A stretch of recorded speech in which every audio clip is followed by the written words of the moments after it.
Le journal de 7 heures sur Europe 1, Victor Pourchet. Bonjour Victor. Bonjour Dimitri, bonjour à tous. Le gouvernement a bloqué sa nouvelle cible, la fraude sociale et ses 6 à 8 milliards d'euros de manque à gagner par an. Pour s'y attaquer, le ministre des Comptes publics, Gabriel Attal, dégaine ses mesures ce matin. La potentielle fusion de la carte vitale et de la carte d'identité pour éviter les prêts frauduleux. L'obligation aussi de résider 9 mois par an en France pour toucher les prestations. Arthur Delaborde, l'objectif est aussi politique. L'exécutif veut enfin clore la séquence des retraites.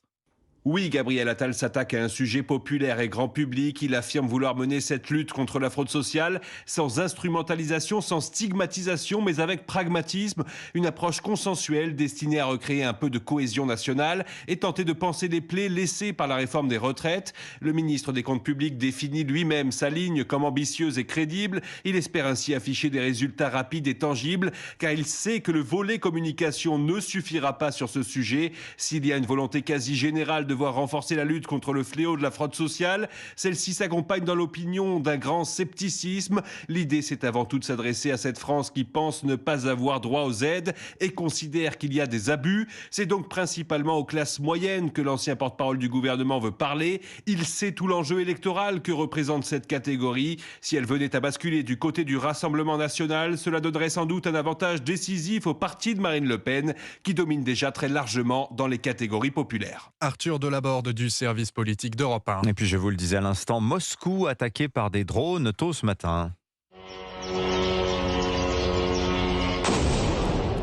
Des drones de combat qui se sont abattus en pleine capitale russe. Des dégâts mineurs, dit la mairie, mais pas de victimes sérieuses à déplorer. Les services d'urgence sont pleinement mobilisés. Cette attaque qui intervient à peine un mois après l'explosion d'un autre de ces engins au-dessus du Kremlin. Voilà, attaque non revendiquée à 7 heures. Plus d'informations dans nos prochaines éditions. Passons maintenant à ce geste de colère et de désespoir d'un maire. Il a entamé hier une grève de la faim pour son fils autiste, qui risque d'être déscolarisé faute de place dans un institut médico-éducatif. Insupportable pour Giorgio Loiseau, élu de Pose dans l'Eure, qui refuse de s'alimenter pour son fils, mais aussi pour faire bouger les lignes de la prise en charge du handicap en France. La seule opportunité qui va nous être proposée, c'est de la scolarisation à domicile. Alors forcément, quand on accepte aussi de sacrifier notre vie sociale. Vous savez, quand vous avez un fils autiste, vous vous levez autiste, vous vous couchez autiste. La vie d'un aimant familial, comme j'ai coutume de l'appeler, elle est déjà rythmée par le rythme de l'enfant, avec ses prises en charge, orthophonistes, psychomotes. Moi, je ne veux pas en rajouter une couche et qu'il soit condamné à rester à la maison. Je suis un républicain, je suis un élu, donc j'ai quand même essayé d'alerter tout le monde. Je me sens un petit peu bafoué de ne pas avoir de réponse. Je vous le dis avec beaucoup de fermeté. Les pouvoirs publics n'ont pas fait le job. Vous savez, on se lance pas dans une grève de la faim, c'est pas anodin. Je pense que j'irai jusqu'au bout. Bien évidemment, je vais pas aller jusqu'à la mort. Néanmoins, je suis déterminé à la maintenir jusqu'à temps qu'on ait déjà une solution pour mon fiston, mais aussi toutes ces familles qui pleurent et qui disent à quand une solution pour nous, quoi. Le témoignage recueilli par Inès Zegloul pour Europe 1. Dans l'affaire du triple meurtre de Dreux la semaine dernière, l'homme soupçonné d'avoir tué son ex-femme et leurs 2 enfants a été mis en examen hier soir pour homicide volontaire aggravé, placé en détention provisoire. Juste avant cette décision, il avait été hospitalisé après avoir essayé de s'étrangler durant son déferment au parquet. Objectif, mettre fin à un modèle insoutenable. Les mots d'Emmanuel Macron hier en ouverture du sommet mondial sur la pollution plastique. Qui se tient toute cette semaine au siège de l'UNESCO à Paris. Il doit aboutir à un traité international contraignant sur le plan juridique d'ici à l'année prochaine pour stopper ce fléau. L'objectif est noble, mais les négociations sont compliquées entre les ONG, les entreprises et les États. Louise Salé vous emmène dans les coulisses de ces tractations pour Europe 1. Des discussions dans toutes les langues et des positions multiples. Voilà à quoi ressemble le hall de l'UNESCO cette semaine. Il y a l'Union européenne et le Canada qui souhaitent réduire la production de plastique et d'autres plus réticents comme l'Arabie saoudite et la Russie. La sénatrice Angèle Préville a assisté aux premières discussions. Ça a commencé par un problème de vote avec la Fédération de Russie, l'Arabie saoudite qui sont intervenus plusieurs fois. Enfin, pour moi, c'était très déconcertant parce qu'on n'était pas sur le fond. Dans les couloirs, entre chaque vote, ONG et industriels du plastique rencontrent contre les États. Rodrigo Leiva est chilien. Il représente une association internationale d'entreprises de l'emballage qui prône la réduction de certains plastiques ou polymères seulement. S'il faut diminuer la quantité de polymères, on est d'accord, mais le plastique, c'est un matériel essentiel. Il y a des ONG qui veulent faire disparaître le plastique et ça, c'est pas une solution non plus. Et donc, mettre tout le monde d'accord, c'est un grand challenge. Malgré les dissensions, l'espoir d'aboutir d'ici la fin de la semaine sur une ébauche de texte avec des objectifs, même imprécis, reste ancré dans toutes les têtes. Louis Salé pour Europe 1. Et puis dans un mois tout pile, le 30 juin, ce sera la fin du tarif réglementé du gaz, le tarif historique. C'est le début pour des millions de Français d'un sacré casse-tête. Oui, vous allez devoir comparer entre la multitude des offres des fournisseurs en quête du moins cher. Et il pourrait y avoir quelques changements, Barthélémy Philippe, mais lesquels ? Eh bien, si vous avez un contrat au tarif réglementé, il s'arrêtera le 30 juin. D'ici là, vous pouvez changer d'offre et choisir parmi les multiples opérateurs, Total ou Eni par exemple, pour le meilleur ou pour le pire, car les prix sont plus volatiles qu'avec le tarif réglementé.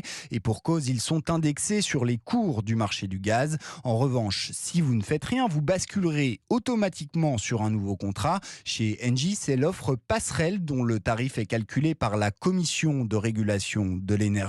Lucille Buisson est chargée de mission à l'UFC Que Choisir. On conseille de basculer sur l'offre passerelle. Le calcul du prix au kilowattheure est intéressant. On connaît la nature de l'indexation et on sait que c'est une indexation qui n'est pas trop volatile. De toute façon, si des offres meilleures se présentent dans le futur, on peut sortir de cette offre passerelle gratuitement, sans délai de résiliation. Et en avril, d'après Engie, le tarif passerelle aurait été 3% supérieur au tarif réglementé du gaz, l'équivalent de 50 € sur la facture annuelle. Barthélémy Philippe du service économie d'Europe 1. Allez les sports, le tennis et Roland Garros, Europe 1 radio officielle du tournoi. Roland qui sourit aux favoris cette année. Ça passe pour l'Espagnol Carlos Alcaraz et pour le Serbe Novak Djokovic au premier tour.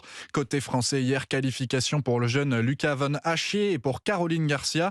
Aujourd'hui, on surveillera l'entrée en lice de Richard Gasquet et de Gaël Monfils. Et pourquoi pas une bonne surprise, un Français dans les derniers. On l'espère à la fin du tournoi. En tout cas, la victoire de Yannick Noah à Roland Garros, dernière fois qu'un Français a remporté le tournoi, c'était il y a pile 40 ans. Et je vous le disais, Europe 1, radio officielle du tournoi Porte d'Auteuil, vous propose à partir d'aujourd'hui un podcast inédit. 10 épisodes baptisés Yannick Noah, entre vous et moi. Jacques Vendroux et Sébastien Guyot sont allés chez lui au Cameroun pour se remémorer ce moment historique. Avec lui, l'image qu'on a tous en tête, c'est Noah tombant dans les bras de son père à l'annonce de sa victoire. Un moment historique, fort en émotion, vécu en direct à la télévision. C'est magique parce qu'en fait, tu ne sais pas sur le moment, mais ce moment, il appartient à tous les pères de famille qui ont regardé le match. Parce que les gens chialaient pas parce que j'ai gagné. Tout le monde était pour moi. Donc j'ai beaucoup de gratitude par rapport à ça. Mais ce moment a mis autre chose. C'est-à-dire que des gens de ma génération, de d'autres, ont pleuré devant leur télé. C'était juste un truc d'émotion pure. Et cette victoire, je suis centrale, mais elle appartient à tout le monde. Et des décennies après, je rencontre des gens qui me disent, dans la rue, inconnus, qui me parlent de ce moment avec une véritable émotion. C'est merveilleux. Yannick Noah, entre vous et moi, les 2 premiers épisodes du podcast à retrouver sur europe1.fr et toutes vos applis habituelles de podcast. Il s'en est pas rendu compte de ce qu'il était en train de réaliser pour les Français. On s'en est bien rendu compte. Yannick Noah, on s'en souvient encore. Merci beaucoup Victor Porcher, on vous retrouve tout à l'heure à 8h30.